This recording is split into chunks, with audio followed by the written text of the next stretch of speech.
The tech is working, and can you hear me okay? All right, brilliant.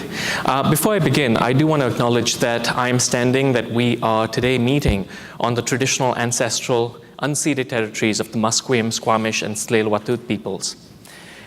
You may have noticed from the title of my talk that there's a bit of false advertising that's taken place. I've changed the title of my talk from what's listed in the program. I changed it last night. It's partly because yesterday I was at the pre-conference symposium on MOOCs and open education in the developing world, and I had a chance to speak a little bit about open access, about open science. So today I thought I would focus more fully on open education and how these practices can be harnessed to serve both social justice as well as pedagogical innovation. But if you'll indulge me, I'd actually like to begin with a very personal story, since you're 300 of my closest friends. I didn't grow up in Canada. The accent might have given it away. I grew up in India, in a small town of about 22 million people called Bombay. It was an interesting place to grow up, and to be honest, I grew up with a fair degree of privilege.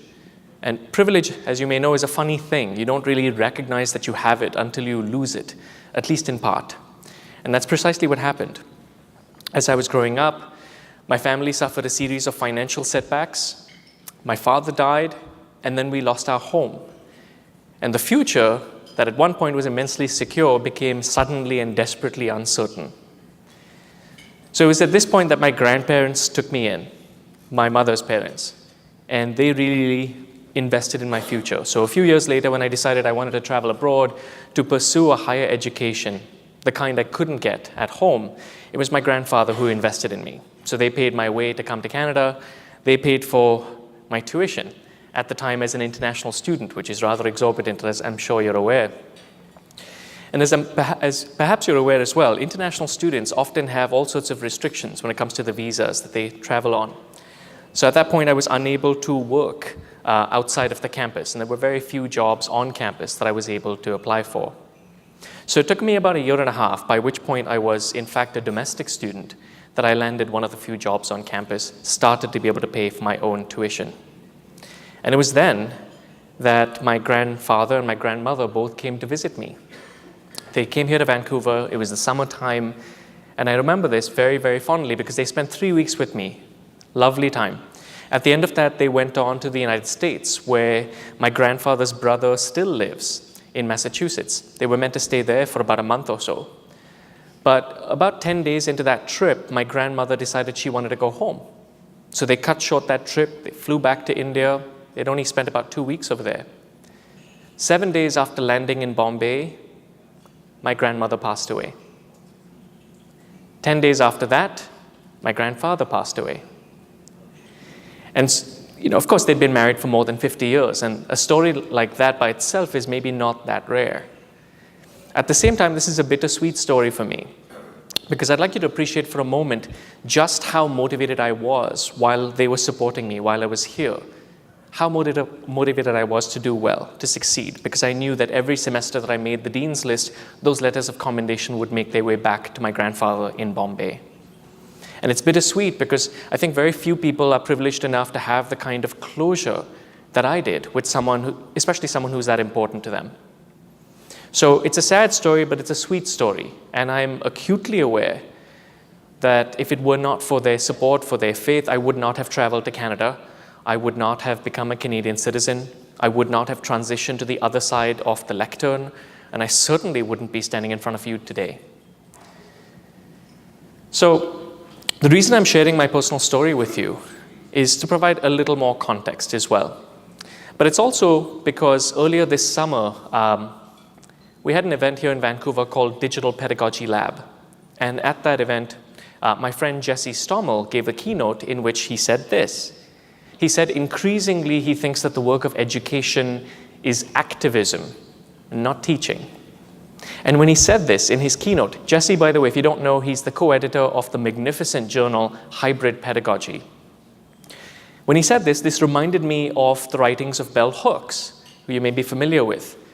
When she wrote, "My commitment to engaged pedagogy is an expression of political activism." Now, of course, it may seem like an odd thing to begin with, talking about political activism, right? But of course, I think every choice is a political choice, and especially perhaps the decision not to engage in overt political discourse is very much a political choice. So allow me to be very transparent about my activism. I believe very strongly that higher education is a vehicle for economic and social mobility. And when I say this, of course, this is not a theoretical construct for me. This is my lived experience. At the same time, even though it's this wonderful tool with which I think we can unlock human potential, the more I examine the structure of higher education, the more I see that it's actually structured in a way that reinforces and replicates existing power structures. I worry that stories like mine are becoming all too rare. And if this sounds strange, it really shouldn't, because this is the matrix. We do live in the matrix. I hope you realize this. Certainly, higher education is the matrix. Higher education is a sector where access and achievement are still tied to affordability and socioeconomic class, where those who will teach most often receive absolutely no training in how to teach, and even less in terms of instructional design, where we work with scholars whose publicly funded research is enhanced by publicly subsidized peer review and editorial work, yet whose work is routinely gifted to commercial publishers, making them unavailable to the tax-paying public or the developing world. We work with scientists whose practice strongly incentivizes the adoption of questionable research practices, trading off unsexy but cumulative research for flashy but non-reproducible findings. This is the matrix. Few people realize that there's actually language embedded within the United Nations Universal Declaration of Human Rights concerning the importance of equal access to higher education. This is Article 26. But even, I should say, when my contemporaries learn about this, I think their minds immediately go to the developing world, places where there are not enough seats for the number of students, where there's insufficient infrastructure, perhaps. But I want to highlight that this applies very much in North America. It applies here in Canada as well.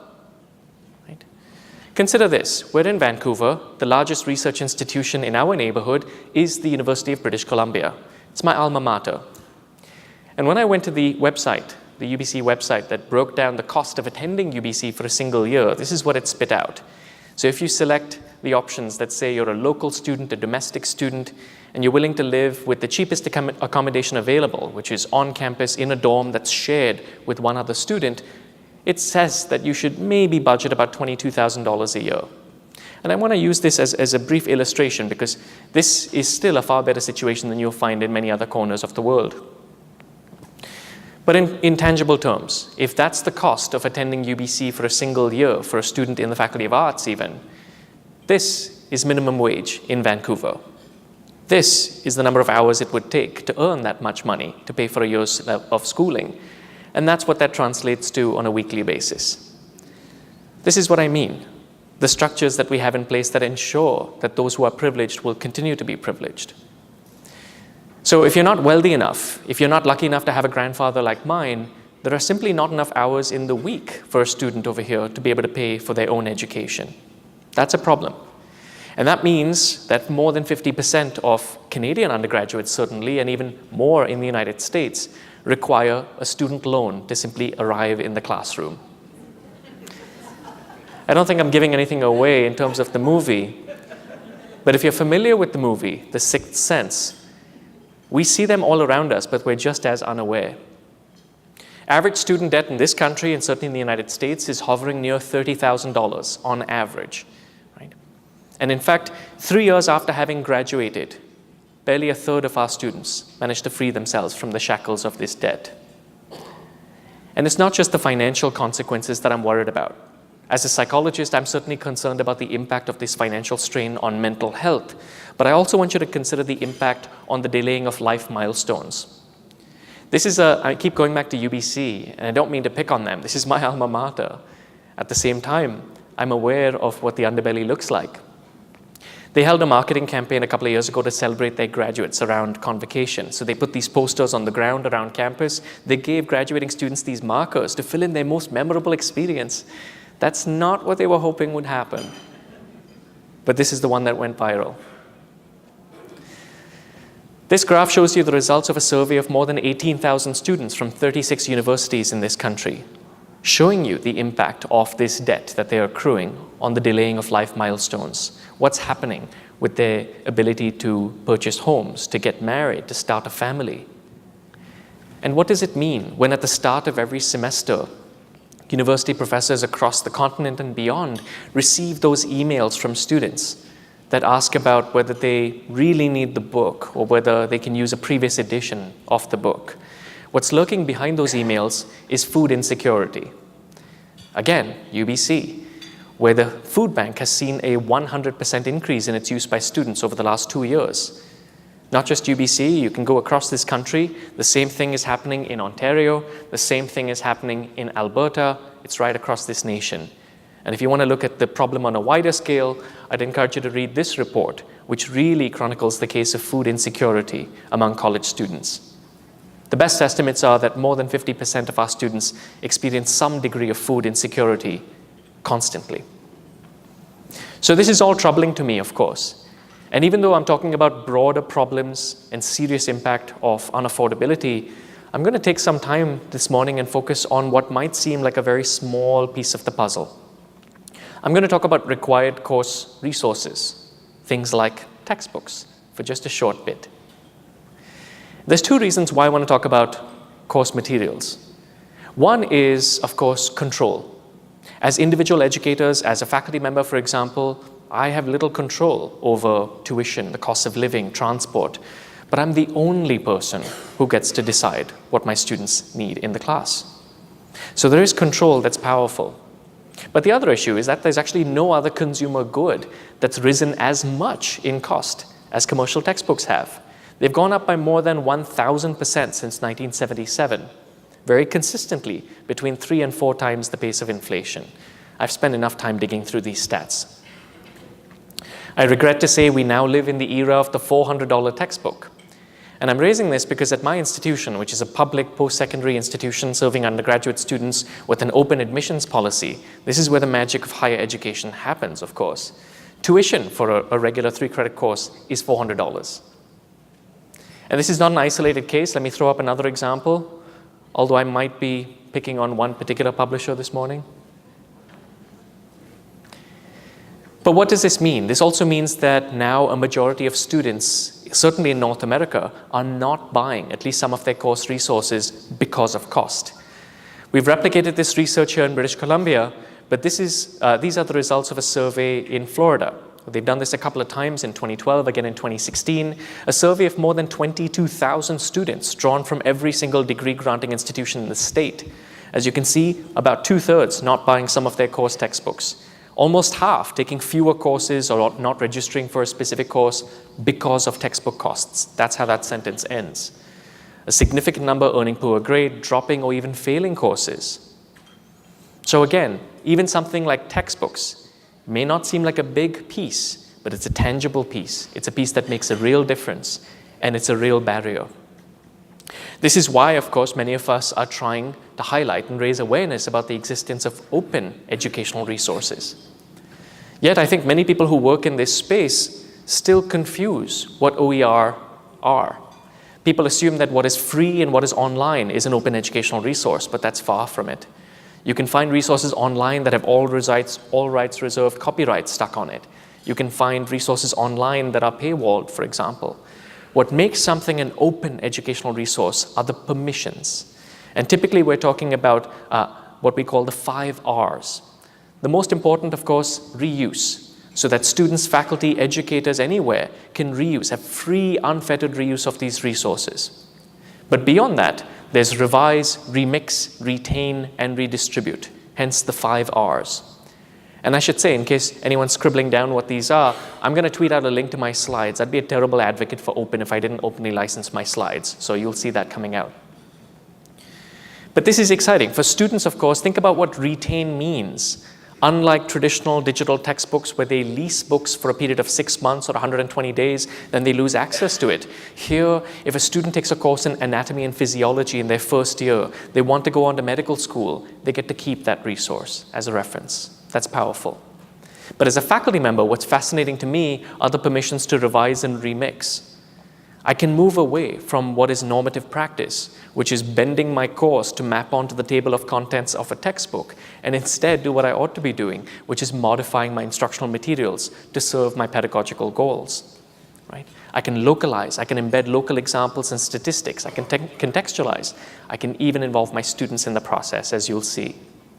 So typically, when we talk about open licensing, we're talking about Creative Commons licensing, which occupies a space between fully all rights reserved copyright and things that are in the public domain.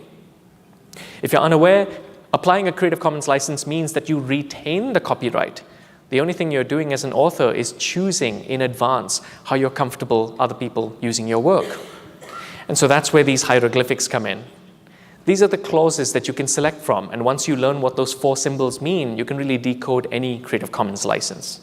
But from left to right, by means attribution. It means I'm allowing you to use my work in any way you like, right? Revise it, remix it, translate it, do whatever you like. Just give me credit. Don't pass it off as your own work. It's a very straightforward thing, providing attribution. NC is non-commercial, so you can use this again in any way you like, but you're not going to take my work, my label, and sell it on Amazon for $5,000, for example. Non-commercial use. Share alike means, again, use it in whatever way you like. Translate it into French if you like. That's fantastic. But if you do that, you're going to share this work back with the commons under the same license you received it. Right? It's not just you and your students who are going to benefit. Everyone's going to benefit. And very rarely you see ND, or no derivatives. Not often used, but this is essentially prohibiting any changes. So you can use this, absolutely, but you're not allowed to make any changes. Sometimes this is relevant, especially for topics like law or creative writing or sometimes photography. But there are more than 1.2 billion such objects in the world. I'm going to start by talking about images, because people don't usually think about images when we're talking about open educational resources. But if you've ever taken a course in art history, you'll know that those textbooks are among the most expensive because of the permissions involved. So this is an example of Vincent van Gogh's self-portrait. This is a masterpiece. This is an open educational resource because the Rijksmuseum in the Netherlands have openly licensed their masterworks. They're not the only one to do it. The New York Metropolitan Museum of Art has done the same thing. Dozens of other museums have done the same thing. This is OER. If you use videos in the context of your teaching, perhaps you've come across TED Talks, yes? Those lovely, glib, bite-sized chunks that are fairly simplistic solutions to rather complex problems. Not all of them are horrible. Maybe that should be the tagline. Not all of these videos are horrible. But again, if you look at the bottom, those are the hieroglyphics. That is OER. There's a reason why you're legally able to download a TED Talk and archive it. You don't, as an educator, have to install some sort of a sketchy plugin in your browser in case the link goes dead for some YouTube clip. Not necessary. You retain. If you teach STEM, for example, heavens, look at the interactive simulations from the University of Colorado on their FET website. All Creative Commons licensed, all openly licensed. You can download these, you can contextualize these. This is OER. Now moving closer to familiar territory, of course, if you teach English literature, tens of thousands of classics of English literature have been digitized by Project Gutenberg, available online in a variety of digital formats. And if you teach, for example, Victorian literature or Canadian literature or early American literature, there's absolutely no reason to ask your students to spend a lot of money when every single one of their readings is in the public domain.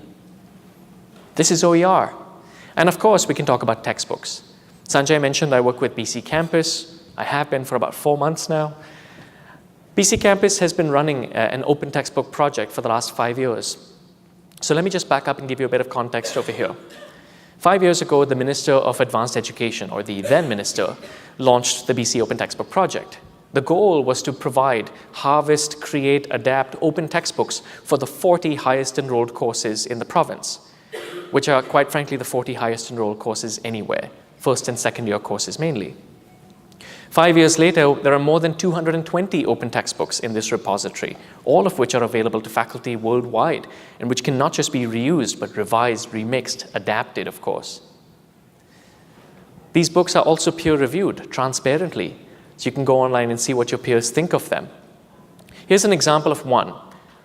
Not a random example, of course. My name is the middle name over there. This is a book that existed, but it really exemplifies what we're able to do. This was a research methods book for psychology that was a US edition. That's what it was born. But of course, research laws are different. When you're doing research with human participants in Canada versus the United States, other jurisdictions, the laws will differ. So what a colleague of mine, Jhangiani, and I did is we embedded local examples, local statistics. We changed all of the laws and principles having to do with ethics to reflect our context. We republished this as a Canadian edition. As you can see, it's available to students in a wide variety of digital formats, but it's also available in print. That's the other misconception. Open resources are only digital. Not so. But the beauty, of course, is with a typical commercial publishing model, about 80 cents on the dollar goes back to the commercial publishers. And this is why my students who buy a professionally bound print copy of this book, 400 pages, pay only about $12 or $13. Students, despite the loose banding about of the term digital natives by academic administrators, still very much prefer print copies of their resources if they can afford it. And they can. And what's nice about this is not only are the resources available freely and peer-reviewed transparently, is they work. There have been 13 peer-reviewed studies at this point published in the literature that look at the impact on educational outcomes of the adoption of open educational resources across diverse contexts, but the aggregated sample is almost 120,000 students. Again, these are different disciplines, they're different types of institutions, from community colleges to research institutions. But there's remarkable consistency in the results. In almost every case, students who are assigned open educational resources, like open textbooks, perform either the same or better than those assigned commercial textbooks. It's fascinating to look at this happen. The power of ensuring immediate, permanent, and portable access. This research literature includes this study, a study of almost 17,000 students at 10 institutions in the United States, where students were matched. Students using commercial textbooks and OER were matched using propensity score matching to ensure that they were equivalent groups. Again, students using OER, bless you, had lower withdrawal rates, were more likely to pass the course with a C- or better, and enrolled in even more courses. This is what led David Wiley, who's a real pioneer in the open education movement, to generate this rubric. I like this, student success per dollar. Now on the y-axis, you can see the cost to student of resources, anywhere from 0 to 400 at this point. On the x-axis, the percentage of students completing the course with a C or better. And you'll see it's mad, glad, sad, and rad, but I've grayed out 2 of the quadrants because they're not very interesting. So imagine you're on the bottom left. You're a student who's decided, I'm not going to buy the resources, and let's say you don't do very well. Well, that's sad, but nobody's surprised. If you buy the resources and you do well, well, everyone's glad, but again, nobody's surprised. That's what we hope would happen. But if you consider the case of students at Mercy College in New York State, where they went from a commercial textbook for math and an online homework solution platform, those wonderful adaptive learning, automated grading solutions that faculty love, where 48% of the students in that particular scenario were passing the course with a C or better. Then they switched to an open textbook for that discipline and an open platform as well called My Open Math. If you're unfamiliar with that, you should look at it. All of a sudden, 62% of the students were passing the course with a C or better. And that's the difference between MAD and RAD. So as an individual faculty member, I should say this is what I started to see when I first started using OER in the class. These are anonymous student comments at my end of semester evaluations. And you can see some of them are talking about how they love that it's free, that they're saving money, they like the accessibility, having, let's say, a print copy at home, but access to all digital formats on the road and on campus. But I magnify the comment in the middle because that's the one that means the most to me. I would not have bought the textbook for this course because it's an elective. I would have possibly walked away with a C. Now I might actually get an A-. And that's wonderful. That's motivating for me as an individual educator. But if we're really interested as institutions, as organizations, we can take this much further, and people are. This was pioneered at Tidewater Community College in Virginia, where they pioneered a concept called the Z degree. Pardon them, they're American. Imagine over here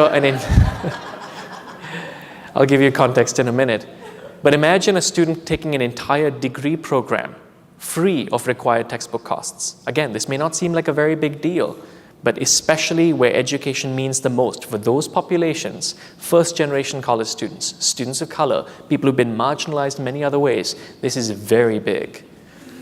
They've saved a terrific amount of money, of course. As faculty, they've increased pedagogical flexibility, but this has been the impact. So whether the courses are taught face-to-face or indeed online, there's been a dramatic improvement on what's referred to as the throughput rate. Once you advertise a program, courses as being free of required course textbooks, or textbook costs anyway, drop rates go down, withdrawal rates go down, and course performance goes up. It's very dramatic. And the success of this initiative has, of course, emboldened a lot of other people. There's a group called Achieving the Dream that has now funded the development of Z degrees at 38 other colleges across the United States. That's underway right now. And I'm delighted to share with you that about 2 months ago, BC Campus has now supported 3 institutions in this province to launch Canada's first Z-Creds, as we call them. One of them, of course, as you can see, includes my institution, Kwantlen Polytechnic University, which along with Thompson Rivers University in Kamloops here in BC, are going to offer general foundational first-year programs, an actual credential. And again, this might not seem like it's going to go very far, but it does. This is the foundation for where they're going to go next. You can expect a 2-year program to follow. But imagine every student who enrolls in this. This is the equivalent of awarding a $1,000 scholarship to every single student in this program for an academic year. So that's where we're going. And we can go even further. I want to highlight briefly the work of an international consortium called the OERU, where the little u stands for Universitas. Once again, Thompson Rivers, Kwantlen, and BC Campus are all members of this. But there's many others. The Open University of the UK, the University of South Queensland. There are institutions across the world that are part of this consortium, where we're working together to do what we couldn't do alone. We're building open online courses that really are open, as in not copyrighted, fully openly licensed content. No fixed start and end date, asynchronous content. You can go to the OERU's website now and draw on all of their content. The beauty for students is that it's far, far less expensive than tuition. You can learn informally without paying a single thing. But if you want real academic credit, all you have to pay is a small proctoring fee to actually have the proctored assessments. There are courses live right now, like this one, about learning in a digital age. In fact, the latest news, they just had the meeting, in fact, 3 days ago of their partners. If you look for the news, they're just about to launch a first-year program in business within the OERU with exit credentials that students around the world can actually access. Doesn't require broadband access. It's fully openly licensed. Any one of your organizations could reuse the content that's being generated. This is open. But as I keep going on about open education, I'm still talking only about resources. And I want to stress that the movement is in the middle of a wonderful expansion where we're not just focused on resources, but very much now emphasizing practices. And open education is not just about access to knowledge. It is about access to knowledge creation. And with that in mind, I want to share this image with you. This comes from a very old French textbook. I think it's a 19th century French textbook. It depicts France in the year 2000, so it's, I suppose, a little bit in the recent past. But this is the classroom of the future in particular. And I want you to just look carefully at this image and see what jumps out at you. It's fascinating, the ideology that this image represents. Who is the professor, right? Talk about replicating power structures. Of course, you've got your white male, feeding received wisdom into some sort of electronic relay system that's magically transmitting information into the minds of students. Again, males. Oh, and there's your teaching assistant, by the way. That's where the actual labor takes place. And it's fascinating if you think about what represents good pedagogy, right? There's no evidence of active or experiential learning. There's no peer collaboration. There's not even, it doesn't appear to be the need to take any notes either. So while this might seem funny, it's sort of amusing, and this, how could they think this is the classroom of the future? I'm going to suggest that this is actually not that different from contemporary education. Because contemporary education, to me, still is very, very close to what Paulo Freire described as the banking model. It, as in the banking model of education, turns them, students, into containers to be filled by the teacher. The more completely, he writes, she fills the receptacles, the better a teacher she is. The more meekly the receptacles permit themselves to be filled, the better students they are. Education thus becomes the act of depositing, in which students are the depositories and the teacher is the depositor. In this banking concept of education, knowledge is a gift bestowed by those who consider themselves knowledgeable upon those whom they consider to know nothing. There's so much you can unpack from that. But I'm going to focus on one piece for now. We could talk about things like how learning outcomes are immensely useful, but at the same time, it's really odd how I'm able to tell my students before I even meet them, this is what our experience is going to look like. This is how your life is going to be different at the end of the course. I can tell you this before I've met you because clearly you're not going to shape the direction of this journey. We tell them that at the start. And then we work with them in these closed learning management systems that have their own ideology, where each course is separate, like knowledge is discrete and not cumulative. At the end of every semester, the one thing that we wipe from our learning management systems is any trace of student activity. That's fascinating. So we're reinforcing this notion that I told you at the start of the course that you were irrelevant to our journey. Now I'm just confirming it. Everything you did is worthless. I'm going to hit delete. So all of this is the banking concept of education. But let's also talk about assessments. Traditional assessments, assignments even. If you think about research essays, lab reports, and the like, these are really disposable assignments. David Wiley wrote about this a few years ago, where he described them as such. These are assignments in which students will spend hours working on an individual assignment that will only ever be seen by one person. That's a little odd. And then, of course, we as instructors, we take care and time to provide painstaking, formative, developmental feedback to our students. How can I phrase this feedback in a way that they won't react poorly to? But maybe 10% of them will even pick up the essay. So if you put all of that together, the hours that students are spending, millions of students are spending for just one person to look at their work, and the hours that we are spending for almost no one. Traditional assignments, it's almost as if they're actively sucking energy out of the world. So what if instead we flip the model? And instead of asking our students to write what may be their 18th research essay in the course of their undergraduate degree, we harness their energy, their potential, even their creativity, and have them produce resources for the commons. There's lots of ways to do this. I'll share a few. Consider Wikipedia. Now I feel like I'm on dangerous territory when I talk about Wikipedia because it's like the 11th commandment of academia is thou shalt not cite Wikipedia. And if you have concerns about Wikipedia, you're not wrong. You are not wrong. There are about 9,000 articles in psychology on Wikipedia. About 60% of those articles have been peer-reviewed by Wikipedia's peer review community, which are not my standards, by the way. And about 10% of the articles that have been reviewed by Wikipedia's peer review process are called good articles by Wikipedia, which is not my definition of a good article. So if you have concerns, you're not wrong. At the same time, I think it's bewildering that as academics, we are burying our heads in the sand when we are the best equipped to improve this resource.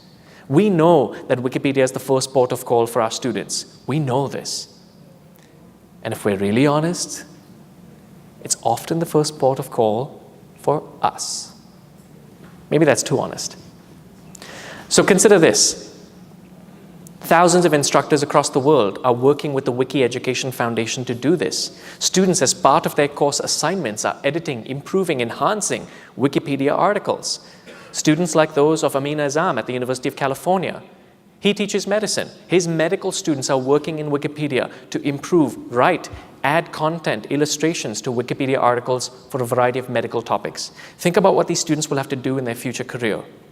Somebody will walk into their room, and in a very short span of time, they have to explain complex medical terminology and symptoms to a lay audience in a clear fashion. What better way of practicing doing that than editing Wikipedia? This is a public project. It's incredibly important, and thousands of students are already doing this. If you're unsure about Wikipedia, heavens, look further. Consider the case of graduate students at Brigham Young University in Utah. These were students who were studying instructional design, and they wanted a textbook for the course. They were taking a course on project management, and there was a textbook on project management, but it was for business. So in the course of a single semester, this was their project. They took out the case examples from business. They wrote case examples for instructional design. They added questions, interactive elements, videos. They republished the book in one semester as project management for instructional designers. This book is now being used to teach this subject at other universities. It's not just graduate students. Look at undergraduate students. At Plymouth State University in New Hampshire, where my friend Robin DeRosa works, she teaches early American literature. So as I said, she realized she didn't really need her students to spend $100 every semester for essentially a new foreword. But she worked with her students to select the readings. She gave them agency, and they helped curate what is the open anthology of earlier American literature. Of course, students can't just curate, they can also create, as students at Ohio State University are doing. Successive cohorts of students studying environmental science have written bite-sized chunks. Each of these now represents a chapter in this open textbook, Environmental Science Bites, written by undergraduate students. Right? Take it further. Instead of yet another oral presentation, what if you ask your students to create a 2 to 3 minute instructional video that provides an overview of a particular phenomenon? These were students at Simon Fraser University here in Vancouver. They produced a video, 3-minute video, on the principles of persuasion. They submitted it to an international student award competition. They won first place. So as you can see, they won $6,000 US, which is like 45,000 Canadian or whatever at this point. But more importantly, the work of these students, their video is now being used by faculty to teach the science of persuasion. Faculty in Malaysia, faculty in Hawaii, faculty in Ottawa. That's powerful, right? Or how about this? Get students to take their budding social scientific knowledge, pick a problem that's affecting their local community, write and submit for publication an op-ed piece. These are not easy, right? Op-eds are short, 500 to 750 words. You have to write in an engaging fashion, have an evidence-based case, but this is a wonderful way to serve the community, taking knowledge outside of the classroom. And trust me, when students engage in any of this kind of work, they see so much meaning in it, they see so much purpose in it, they pour energy into it in a way that they don't otherwise. This is why David Wiley described traditional assignments as essentially having an aircraft and choosing to drive it down the highway, which you could technically do. Assignments, assessments, these are vehicles that allow us to transport our students from where they are at the start of the term to where we hope they will go in terms of skill development, let's say. But they're capable of so much more. And that's the point. Sanjay yesterday talked about the United Nations Sustainable Development Goals. Number 4 is, of course, quality education, which connects back to Article 26 in the Universal Declaration for Human Rights. But imagine if we did this en masse. What if we channeled our students' energies and efforts, especially in a way that aligns with flagship programs at our institutions, to actually build resources that support the SDGs? We can do this. We can do this with our students. So this is why, with my friend Robin DeRosa, I write that this, open education, is fundamentally about the dream of a public learning commons, where learners are empowered to shape the world as they encounter it. At the same time, as I'm pushing for greater openness, there are a number of things that I think we need to be cautious of. Open is not a panacea. And there are 4 things I'm going to highlight here.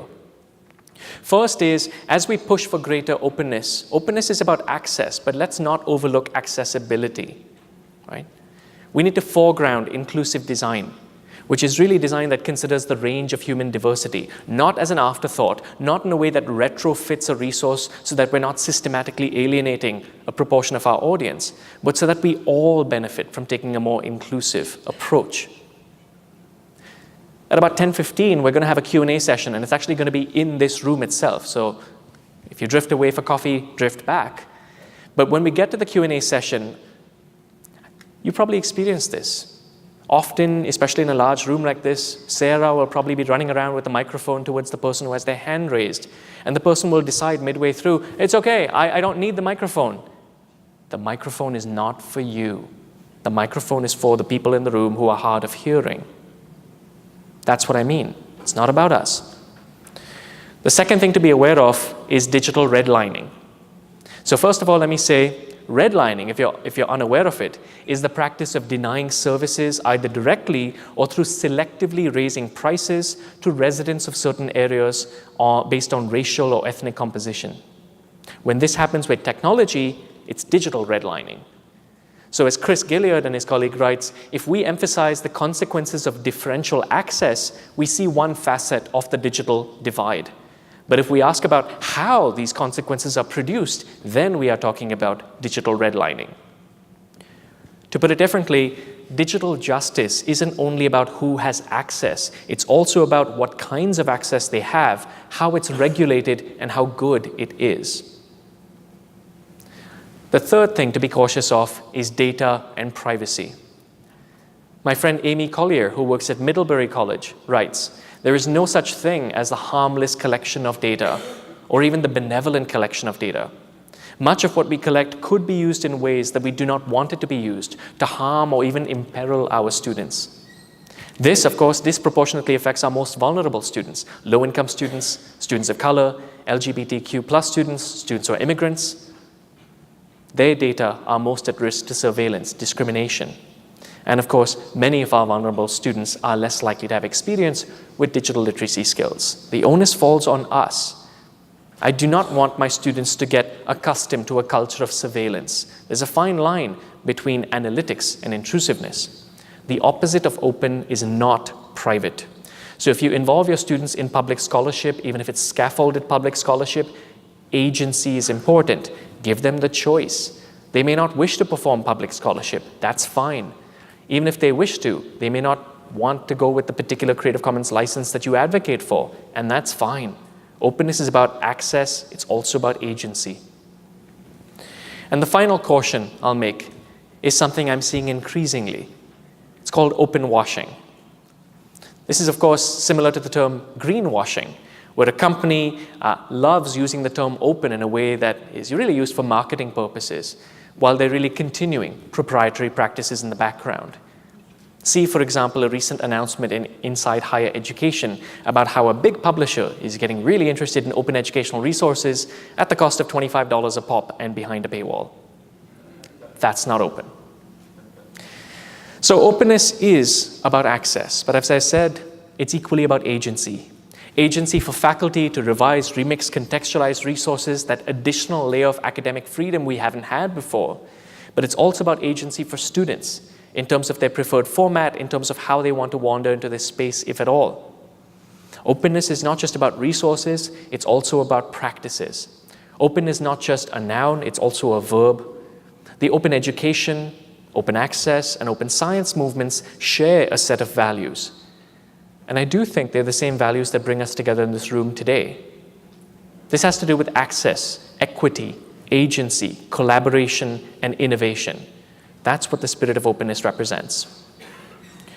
In the spirit of giving, I actually included this only after I was reminded to this morning. Sanjay mentioned the book, which was published in March of this year, Open, the Philosophy and Practices that are Revolutionizing Education and Science. Normally, I'd feel deeply uncomfortable, sort of sharing my latest publication on the screen like this. In this case, the whole book is Creative Commons license, CC BY, which means you can download the book, you can sell it. Go for it. Translate it into a language that we haven't yet. Fantastic. Run with it. Use it in any way you like. This is an edited book, so if you're interested in any of these three open movements, education, access, or science, you'll see chapters by some of the leading experts in the field. Cable Green from Creative Commons, Martin Weller from the Open University, Wayne McIntosh from the OERU. Heavens, it keeps going. Brian Nosek for the Center for Open Science. Please download the book, share it, use it as much as you like. If you really, really want, you can buy a print copy, of course. But I would be delighted if we see thousands more people use the book and we never see a cent. I started my talk with this image on the background of my title slide, but I didn't talk about it. So I want to ask about it now. Does anyone recognize the iconic mountain that's depicted over here? Yes, bunch of people. Table Mountain. So what you're looking at is downtown Cape Town with the beautiful Table Mountain behind it. What may be less evident, and I took this picture about a year ago. I'm taking this picture standing at the edge of Robben Island. Robben Island, for those of you who are unaware, was initially a leper colony before it was converted to a maximum security prison for political prisoners. No doubt its most famous inmate, former president of South Africa, Nobel laureate Nelson Mandela. And I can tell you, visiting this space was transformative for me, not just because of the space, but because when you go there today, all of the guides are former inmates. So you actually get to ask them very intimately about what they did. What were the small acts of daily resistance that they engaged in order to be able to maintain hope, especially when the injustice is so evident right in front of your eyes? It was a very, very powerful experience for me personally. And it was transformative precisely because I think education at its finest is liberatory, it is democratizing, it is critical, it is anti-racist, and it is decolonized. Thank you very much for listening. Thank you.